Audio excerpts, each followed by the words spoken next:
Hi நண்பா, இந்த ஒரு வீடியோவில் கர்நாடகாவில் தி கோட் திரைப்படம் 3வது நாளில் மட்டும் அட்வான்ஸ் புக்கிங் மூலம் எவ்வளோ கலெக்ஷன் இருக்குது அப்படின்றதையும், அது மட்டும் இல்லாமல் எவ்வளோ டிக்கெட் விற்பனையாக இருக்குது அப்படின்றதையும் இந்த ஒரு வீடியோவில் நம்ம டீட்டெயில் வந்து பார்க்க போகிறோம். அதுக்கு முன்னாடி இன்னும் நம்ம சேனலை சப்ஸ்கிரைப் பண்ணாமல் இருந்தீங்கன்னா மறக்காம பண்ணிக்கோங்க. ஓகே நண்பா, கர்நாடகாவில் 3வது நாளில் அட்வான்ஸ் புக்கிங் மூலம் எவ்வளோ கலெக்ஷன் இருக்குது அப்படின்ற பார்க்குறதுக்கு முன்னாடி இதுக்கு முன்னாடி தமிழகத்தில் 3வது நாளில் அட்வான்ஸ் புக்கிங் மூலம் எவ்வளோ கலெக்ஷன் இருக்குது அப்படின்றக்கான வீடியோ போட்டுக்கிறோம். பார்க்கல அப்படின்னா மறக்காம செக் பண்ணி பாருங்க. ஓகே நண்பா, இப்போ வந்து பார்த்தீங்கன்னா கர்நாடகாவில் எவ்வளோ கலெக்ஷன் இருக்குது அப்படின்ற டீட்டெயில் வந்து பார்த்துடலாம். அதாவது 555 ஷோ வந்து போட்டிருக்காங்க. 70,597 டிக்கெட் வந்து விற்பனை இருக்குது. இதன் மூலம் 1,87,75,000 வரை அட்வான்ஸ் புக்கிங் மூலம் மட்டும் தி கோட் திரைப்படம் கர்நாடகாவில் 3வது நாள் வந்து கலெக்ஷன் இருக்குது.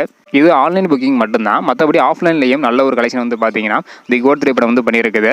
3வது நாளுக்கான கலெக்ஷன் ரிப்போர்ட் நாளைக்கு வரும். ஸோ நாளைக்கு வந்து பார்த்தீங்கன்னா தமிழ்நாடு, கேரளா, கர்நாடகா இந்த மாதிரி வேர்ல்டு வைடாக 3வது நாளில் எவ்வளோ கலெக்ஷன் இருக்குது அப்படின்றத ஸோ நாளைக்கு வந்து பார்த்துடலாம். ஸோ தற்போது வரைக்கும் அட்வான்ஸ் புக்கிங் மூலம் மட்டும் 3வது நாளில் கர்நாடகாவில் 1,87,00,000 வரையும் கலெக்ஷன் பண்ணியிருக்குது. இதை பற்றி உங்களோட கருத்து என்ன? ஸோ நீங்கள் படம் பார்த்துட்டீங்க இல்லையா அப்படின்றத மறக்காமல் கமெண்ட் பண்ணுங்கள்.